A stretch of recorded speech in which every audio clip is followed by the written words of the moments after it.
মসজিদে আকসা ফিলিস্তিনে। এই দুইটাতে যাওয়ার সুযোগ হইলো, ওইটাতে যাওয়ার সুযোগ নেই। ইসরায়েলি হায়ানাদের দখলে। চিল্লা এখন ঠিক কিনা? আমরা আল্লাহর কাছে চাই আমরা মসজিদুল হারামে, মসজিদ নববীতে যেন সালাত পড়তে পারি, বাইতুল মাকদাসে যেও যেন সালাত পড়তে পারি। আল্লাহ তুমি তৌফিক দাও। বাইতুল মাকদাসে এক রাকাত পড়লে 250 রাকাতের সওয়াব, আরেক বর্ণনা এসেছে 500 রাকাতের সওয়াব। এই তিনটার পরে দুনিয়ার যত বড় মসজিদ হোক না কেন সবগুলোর সওয়াব সমান। সুবহানাল্লাহ পড়ে। তাহলে আমরা মসজিদ আবাদ করতে চাই। কি করতে চাই? এই মসজিদ হচ্ছে আমাদের মুসলমানদের সামাজিক ঐক্যের কেন্দ্রবিন্দু। সামাজিক ঐক্যের কেন্দ্রবিন্দু আমাদের মসজিদ। বুঝতে হবে, এটা খ্রিস্টানদের চার্চের মতো, এটা ইহুদিদের সিনাগগের মতো, এটা শিখদের গুরুদুয়ারার মতো গতানুগতিক কোনো ইবাদত গাহ বা উপাসনা কেন্দ্র নয়।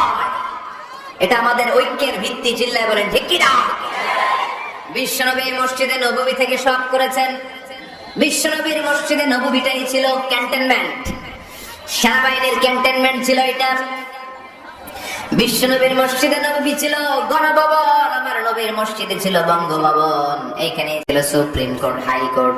এখানে বসে বিশ্বনবী যুদ্ধের জন্য সেনা প্রেরণ করতেন। এখানে বসে বিশ্বনবী বেকারদের কর্মসংস্থান করতেন। এখানে বসে বিশ্বনবী বিধবা নারীদের জন্য ভাতার ব্যবস্থা করে দিতেন। এই মসজিদের মধ্যে বসে বিশ্বনবী আহলে সুফফার সাহাবীদেরকে হাদিসের শিক্ষা দিতেন। সুবহানাল্লাহ পড়েন। আবার বিশ্বনবী বললেন লা তুসাদ্দুর রিহাল ইল্লা ইলা সালাসাতি মাসাজিদা। এই দুনিয়ার বুকে 3টা মসজিদের দিকে শুধু বিশেষ সওয়াবের উদ্দেশ্যে ভ্রমণ করা যায়। এই 3টা মসজিদ ছাড়া বিশেষ সওয়াবের উদ্দেশ্যে পৃথিবীর কোনো মসজিদে ভ্রমণ করা যাবে। আপনি ডিজাইন দেখতে যেতে পারবেন। এই যে বললেন যে কি একটা হইছে 200 কত গম্বুজ, 201 গম্বুজ, সুন্দর একটা বানাইছে, দেখতে যাই, যাওয়া যাবে। নামাজ পড়তে মনে চায় ওইটাই যাওয়া যাবে, কিন্তু ওইখানে বেশি সওয়াব হবে, এই নিয়তে যাওয়া যাবে? You cannot say it in a journey expecting special virtue except 3 mosques, the Mosque of Haram, the Mosque al-Nabawi, the Masjid al-Aqsa। ঠিক কি না?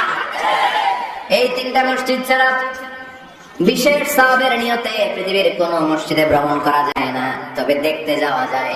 এটার আর্কিটেকচারাল ডিজাইন দেখার জন্য, এটার ক্যালিওগ্রাফিক্যাল ডিজাইন, এটার ইকোসিস্টেম, এটা কেমন করে করেছে, কতটুকু জায়গা, ডিজাইনটা কেমন, এটা দেখার জন্য যেতে পারবেন। কিন্তু এই 201 গম্বুজে নামাজ পড়লে সওয়াব 3 গুণ হবে, এরকম ধারণা করা যাবে? বাইতুল মুকাররমে পড়লে এত গুণ সওয়াব, এই ধারণা করা যাবে? এই যে চলে আসছে 201 গম্বুজ। আমি দেখতেছি, আপনারা পাবেন না দেখতে। আগেই দেখে ফেলছেন? মাশাআল্লাহ মাশাআল্লাহ, সুন্দর। 3টা মসজিদে নিয়ত করে যাওয়া যায়। 1 নম্বরে মসজিদে হারাম, 1 নম্বরে কি? إن أول بيت وضع للناس للذي ببكة مباركة। সর্বপ্রথম যে ঘরটা আল্লাহ তাআলা জমিনের মধ্যে স্থাপন করলেন, ওই ঘরটা হলো মসজিদুল হারামের মাঝখানের কাবা ঘর। এই ঘরটা অবস্থিত যে শহরের মধ্যে, শহরের নাম বাক্কা, এখনকার নাম মক্কা। সুবহানাল্লাহ পড়েন। মক্কার আগের নাম বাক্কা। কোরআনে বাক্কার কথা আছে। এবং হজ উমরা করতে গেলে দেখবেন যে অনেক হোটেল আছে, হোটেলের নাম ফুন্দুক বাক্কা। ফুন্দুক বাক্কা মানে বাক্কা হোটেল। মক্কার আগের নাম কি? বাক্কা। এখান থেকেই বিশ্ব ইসলাম ইসরা শুরু করেছেন। মেরাজের আগের ধাপ নাম ইসরা। এই মসজিদে 1 রাকাত নামাজ পড়লে 1 লক্ষ রাকাতের সওয়াব দেয় কে? সুবহানাল্লাহ কইতে পারলেন না? পৃথিবীর আর কোন মসজিদে 1 রাকাত পড়লে 1 লক্ষ রাকাতের সওয়াব হয়? আপনাদের 201 গম্বুজে বললে, বাইতুল মুকাররম, পৃথিবীর কোন মসজিদে পড়লে হবে? শুধুমাত্র কেবলমাত্র মসজিদুল হারামে 1 রাকাত সালাত পড়লে 1 লক্ষ রাকাতের সওয়াব আমলনামায় দিবে কে? এজন্য আল্লাহ বলেন ওখানে যাও, হাইসুমা তুআল্লু ফাওয়াল্লু ওজুহাকুম শাতরা। যেখানে যাইবা, দুনিয়ার যেখানেই থাকো না কেন, কাবা ঘরের দিকে হয়ে নামাজ পড়াকে আবশ্যক করেছে কে?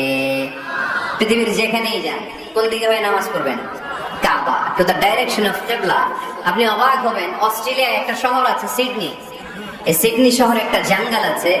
এই জঙ্গলে একটা গাছ আছে, যে গাছটা মানুষের মতো রুকু করে আছে, টু দ্য ডাইরেকশন অফ কিবলা, তাও কিবলামুখী হয়ে। পত্রিকার কাটিং দেখেছেন না আপনারা? অনেক ক্যালেন্ডারেও আছে। গাছ, ইউটিউবে দেখেছেন? গাছ রুকু করে আছে। টু দ্য ডাইরেকশন অফ কিবলা, কিবলামুখী হয়ে মানুষের মতো। সুবহানাল্লাহ পড়ে। তাহলে এই মসজিদ এমন মসজিদ, এই মসজিদে 1 রাকাত সালাত পড়লে 1 লক্ষ রাকাতের সওয়াব হয়ে যায়।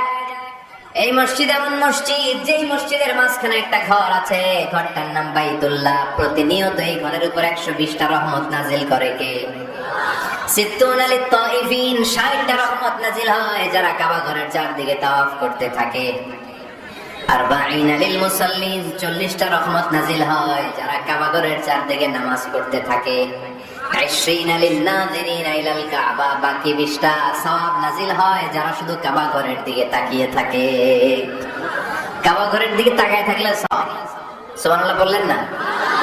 আন-নাযার ইলাল কাবা, 3 জিনিসের দিকে তাকালেই সওয়াব। কয় জিনিস? জোরে বলেন। 1 নাম্বার আন-নাযার ইলাল মুসহাফ, কোরআনের দিকে তাকালেই সওয়াব, পড়া লাগবে না। পড়লে তো সওয়াব আছে, তাকানো মাত্রই।